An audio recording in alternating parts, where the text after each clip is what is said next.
Now, months ago when I first started this journey on YouTube, I had somebody ask me to film Catalpa Avenue.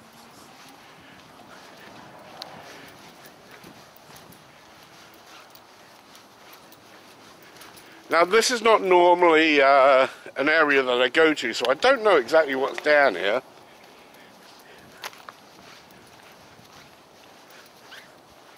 But as somebody wanted me to film, then why not? I'm in the neighbourhood anyway. The only problem I have is that the wind is blowing right at me, and the sun's kind of blaring this way as well.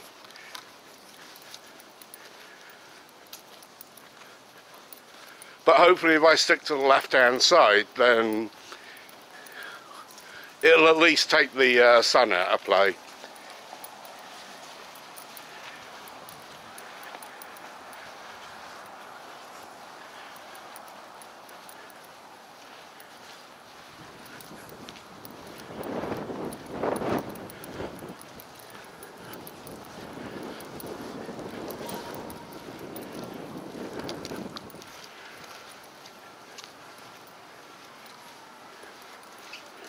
Now, I've already filmed several videos today, and this is going to be the last one.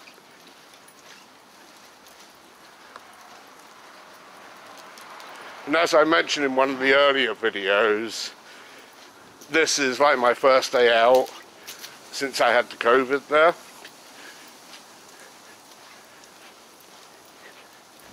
So the one place that I do know is we're coming up on the 104th Precinct.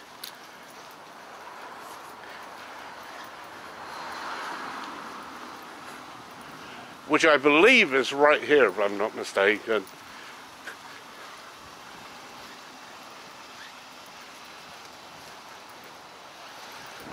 Although it looks like a church.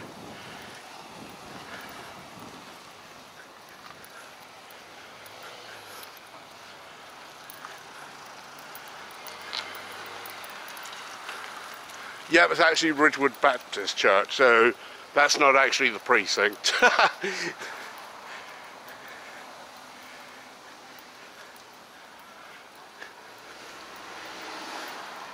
I really should have gathered that because there's police cars down here. And I also see a couple of police stood right there as well.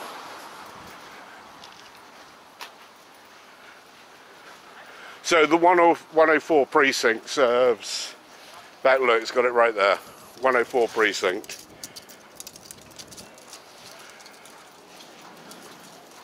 That serves the Ridgewood community, and I'm guessing down in Bushwick and Glendale as well.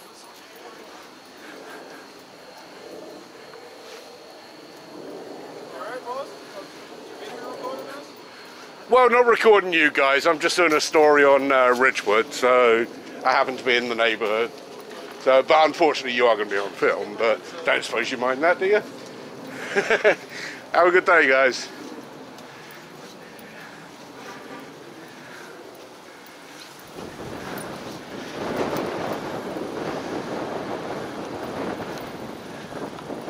Now, I don't know, I'm only going to take a guess here. You see Patricia Trish Cimaroli Masari Street right there. What happened when 9/11 happened? People from various neighborhoods who lived on these streets, whoever died in the World Trade Center, the streets that they lived on, they had named for themselves in memory of them.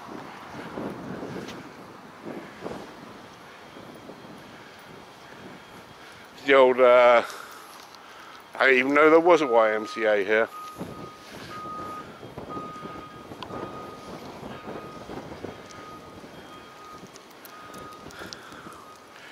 Now, I've seen a lot of those First Amendment videos, and I thought we were going to have an issue with the cops there. But they were actually pretty cool. Immediately one of the guys said, "You video recording us?" I'm like, well, not really. I mean, I'm not recording you per se. But you do happen to be in my line of sight, so unfortunately I'm on a public road. You know, you're going to be in the video there, guys. Sorry about that. But I said, you know, you don't mind, do you? I'm not sure if the camera picked it up, but one guy's just like shaking his head no.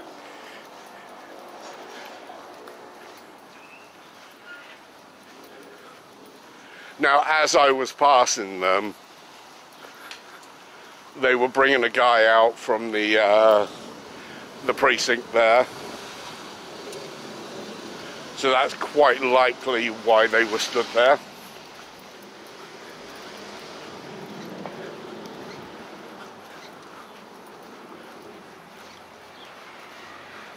But I said, unfortunately, I forget the name of the guy who asked me to film this. I'm not sure if he used to work in the police station or worked in that area. And every day he'd walk up from Myrtle Avenue.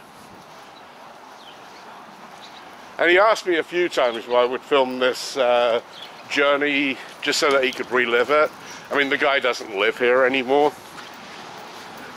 I'm like, yeah, I live close by in the neighbourhood. Why not? I'll film that for you.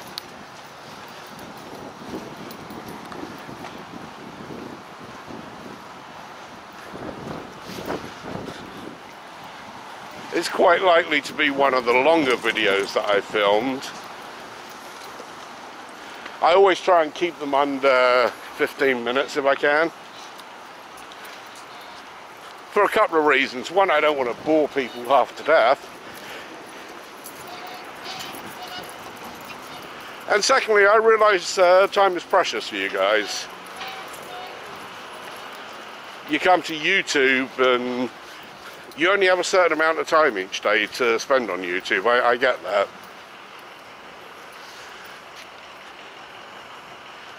It's rather interesting, isn't it?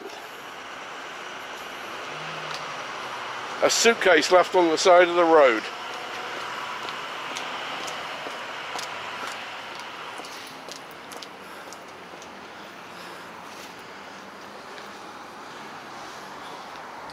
I don't know why I find that interesting, but I do.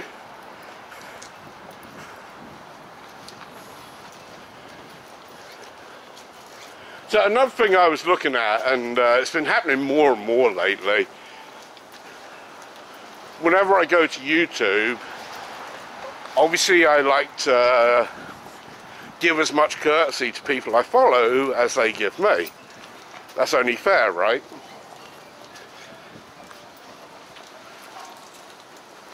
But one thing there's been an abundance of lately is these premieres hogging up my timeline. God, it annoys me so much. You know, I come to my subscription feed to watch videos. I don't come to my subscription feed for somebody to tell me to come back and watch their videos.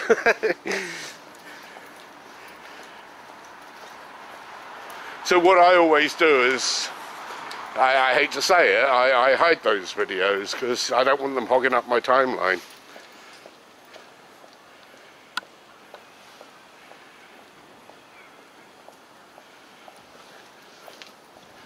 Just pausing for a second here to give myself some distance between that lady in front there.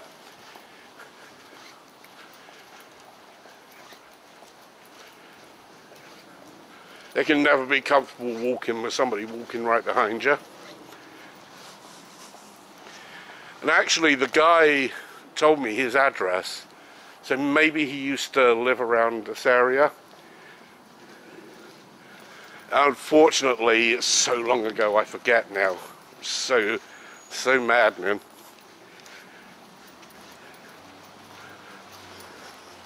But hopefully if he's watching, then I would have gone past his house, or I'm coming up to his house.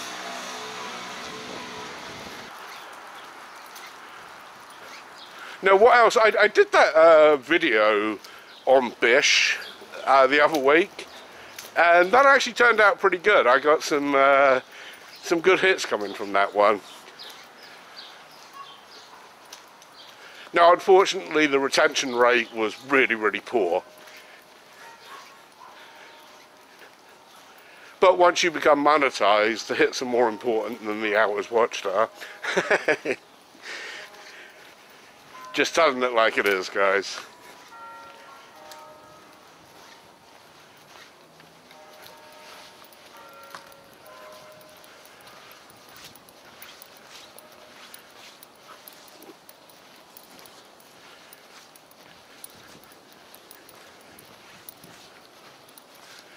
Now, I didn't realise that St Aloysius Church, I think that's what it is, was on Catalpa. Because I'm going to look even more of a fool if it isn't Aloysius. Yeah, I'm not sure if it is actually. I'll find out soon enough. And again, on the previous video, the houses to the left of me here, they're very distinctive to Ridgewood, and they're called steer houses. They were all built in the turn of the century by a developer called Paul Steer, who became the sheriff of Ridgewood.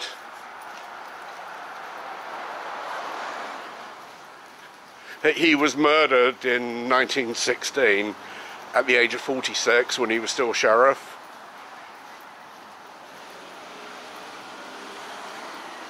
And I know he built hundreds, if not thousands, of houses just like these ones.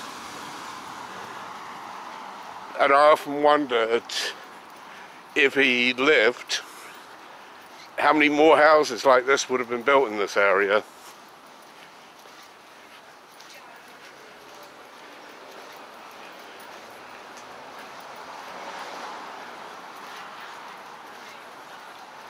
And like I said on the previous video, I'm going to do a complete story on Paul Steer.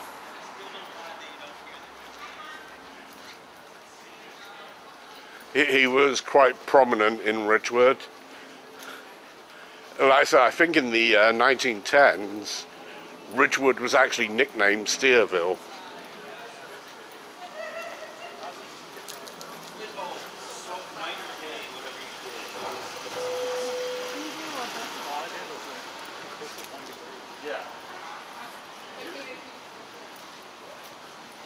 And one newspaper clipping that I just found, actually, I was just collecting information to do a story on him. In 1914, he left Ridgewood for a few months and came back with a new bride. And the new bride was the sister of his first wife, who still lived in Ridgewood. So I'm not sure how that all panned out. Okay. Thank you.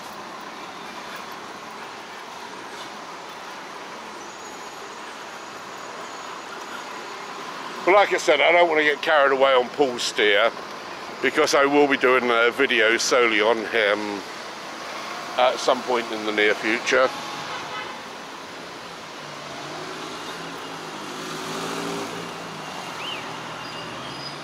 Obviously, if you heard the story I told of the mafia run-in that I had, then I'm going to need to fill a gap anyway.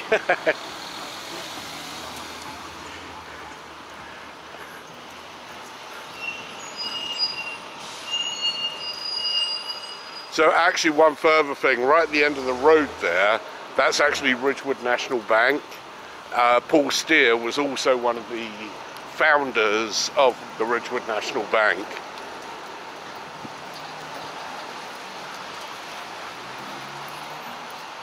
Now, from this area on in, I have filmed this portion of Catalpa before. That was because the movie, The Irishman, was shot right in that building right there. That's the one where Robert De Niro was stomping on the guy's hand. De Niro walks up, I've got a video on The Irishman. De Niro walks up with his kid, goes into what was a grocery store, what they had built there. And then he stomps on the guy's hand right on the curb there.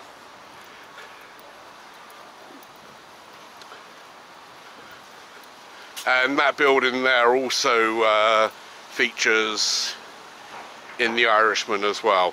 But I'm going to get carried away. If you want to watch that video, I'll leave a link in the description for you.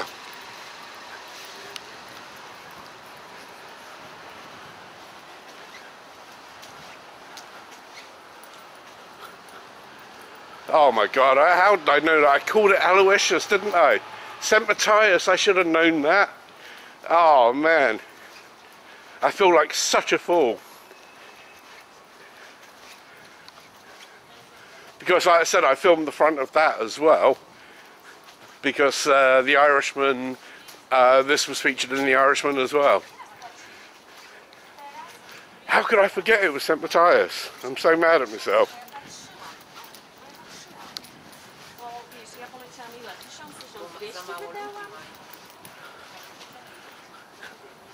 Right, let me check the time because I want to try and get home for the football today as well. 2:05, I've got like 55 minutes. It'll be a push. I know Manchester United are playing today. Unfortunately, I forget who they're playing.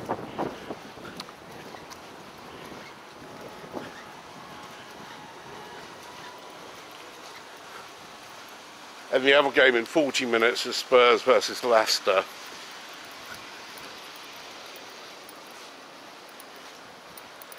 So what I normally do is I have one game on the computer and one game on TV.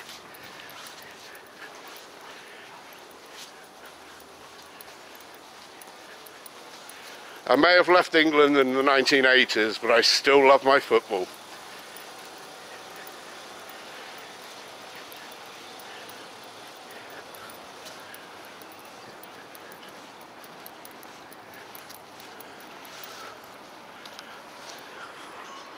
So like I said, I don't normally like to have videos run this long.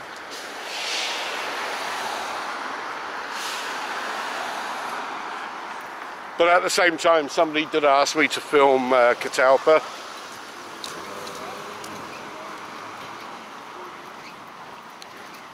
And as I've only got one more block to go, I just well finish it up, right?